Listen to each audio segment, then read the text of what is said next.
This tutorial is a project of nonprofitaccountingbasics.org, a free resource developed by the Greater Washington Society of CPAs Educational Foundation. Our goal is to encourage accuracy and accountability to help smaller nonprofits successfully manage and sustain their organizations. Hi, I'm Ben Takis, founding attorney of Tax Exempt Solutions. In this webinar, we're going to talk about the unrelated business income tax, its special rules and modifications. In an earlier webinar, we talked about the basics of the unrelated business income tax test. Under that test, an activity that generates revenue will generally trigger UBIT if it is unrelated, a trade or business, and regularly carried on. However, there are a whole lot of special rules and modifications that you need to be aware of. Some of them change the treatment that would apply under the basic test, and some of them present opportunities to structure your activities to minimize the amount of UBIT. So it's important to keep these in mind. I should say that there are more exceptions and special rules than we'll be able to talk about in this webinar. This is not an exhaustive list, but we're going to talk about some of the most frequently used examples. It's also not possible to do a very thorough treatment of all of these rules, but want to just put them on your radar so you can spot the issues and know when you need to look further into one of these exceptions. So let's start with some of the things that are excluded from UBIT.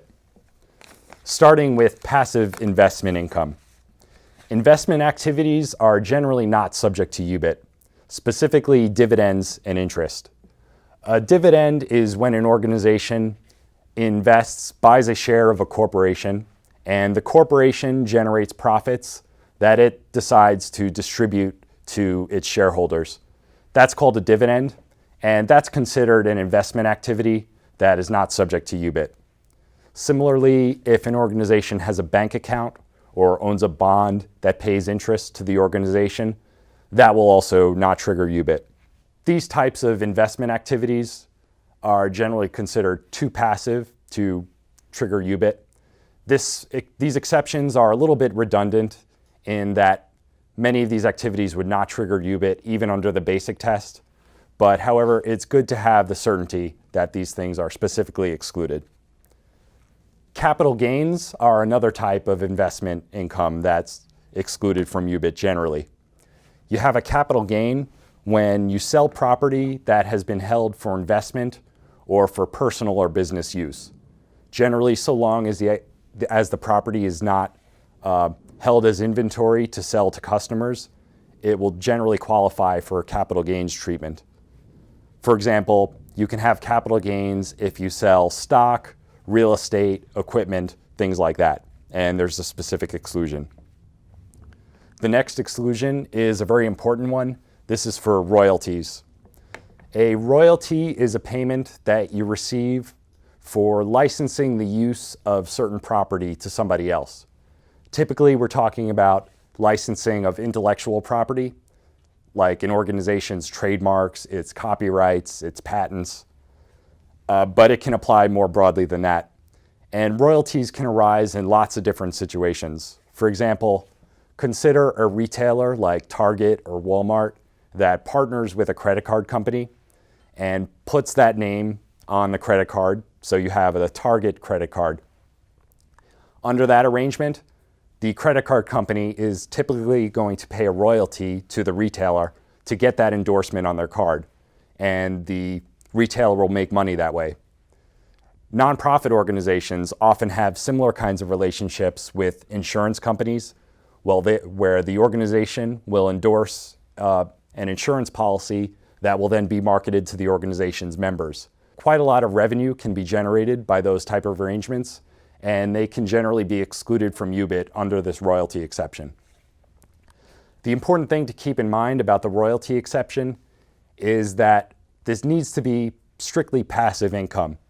If an organization builds in lots of administrative or marketing assistance, day-to-day active involvement with the royalty arrangement, you might lose the benefit of the exception. Royalties need to be passive.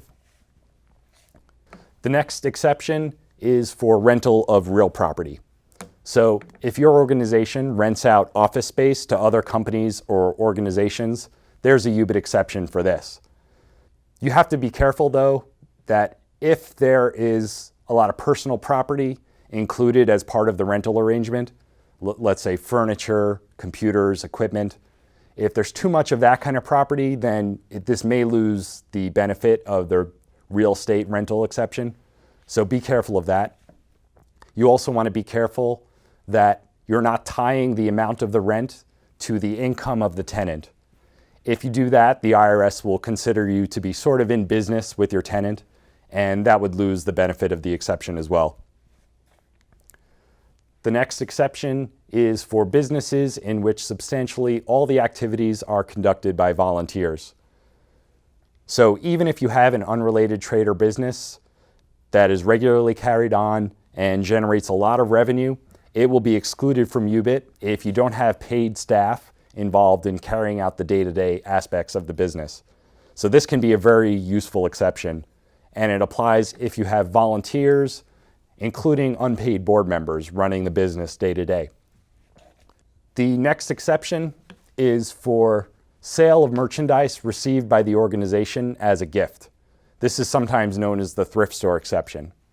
So picture a thrift store where somebody comes in, donates a bunch of items of clothing that the thrift store then sells and makes a profit on. There's generally a UBIT exception for that, and it applies to all kinds of organizations, not just thrift stores. The catch here is that you need to sell the items in essentially the same state in which you received them. So if somebody donates raw materials like lumber to your organization, and the organization turns it into furniture and sells it for a profit, that will not qualify for the exception. You have to just be selling the items that you got. And the last exclusion that we'll talk about is another very important one. This is for qualified sponsorship payments. This is intended to cover corporate sponsorship, where a company will make a contribution to your organization in exchange for being recognized as a sponsor. However, you have to be careful that the recognition provided to your sponsors does not cross the line into advertising, which is generally subject to UBIT, as I'll discuss more in a moment. You can also not provide other types of substantial return benefits. This really needs to be a contribution from a company in exchange for an acknowledgement that they are one of our sponsors. So for instance, let's say Bank of America wants to provide a sponsorship for your organization's annual event. You can say, Bank of America is a proud sponsor of our organization. You can show their logo, put it on a sign. You can even, in some instances, include their tagline, but you cannot start talking about what a great bank this is, all of their different features that they offer to their customers. That would really be crossing the line into advertising.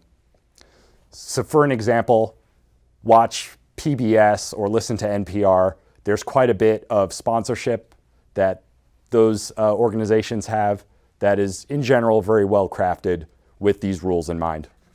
Those are the exclusions from UBIT. So let's talk about some things that are included in UBIT. And we'll start with advertising. As I mentioned, if you're not within the exception for qualified sponsorship payments, advertising is almost always subject to UBIT. So if your organization puts advertising on its website, in a newsletter, in a printed magazine, or any other publication that is regularly distributed, this is generally going to trigger UBIT. Even if the publication is 99% dedicated to educational content or content that is directly related to your tax-exempt purpose, just that little bit of advertising will trigger some UBIT in most cases in the amount of the advertising revenue. The next item that's included in UBIT is income from unrelated debt financed property. Now, this is a very complicated set of rules, but I'll mention it briefly. If an organization acquires property using debt, like a mortgage, and uses the property for unrelated purposes that generates income, the organization will owe UBIT roughly in proportion to the debt. And the thing to keep in mind is that this set of rules overrides the other exceptions. So if you have capital gains on a piece of property, generally that's excluded from UBIT unless you have debt to acquire that property and it's being used for unrelated purposes. Similarly, these rules override the exclusion for rental of real property. So if you have an office building that you acquired using a mortgage, rented out for unrelated purposes, you have to be very aware of these rules. So anytime your organization purchases property using debt, you want to look more closely at these unrelated debt finance property rules. The next item is certain income from partnerships of which the tax-exempt organization is a member or partner. So you might think that if an organization invests in a business by entering into a partnership with other organizations or companies, you might think this would be a form of passive investment income. However, this is not the case. With a partnership, you have what's called a look-through rule, where the activities of the partnership are attributed to the partners themselves. So if you have a partnership that is engaging in a business that would trigger UBIT with respect to the organization that's a partner, the organization is going to owe some UBIT on those activities. And lastly, we'll talk about certain passive income from controlled subsidiaries. This includes interest, annuity, royalties, and rent. As we talked about, these passive income sources are generally excluded from UBIT, so you might think that this would be the case in all instances. This is one example where they're not. There's a special rule when an organization receives these types of passive income from subsidiaries that the organization controls, and there's a reason for this. We don't want organizations taking taxable businesses, putting them into subsidiaries, and then hiding the income by passing the income back up to the parent, disguised as a passive income source. If you have the subsidiary taking a deduction at the same time they're paying passive income to the parent, the activity would escape tax altogether. So that's a loophole. Somebody needs to pay tax on those activities, and that's the reason for this rule.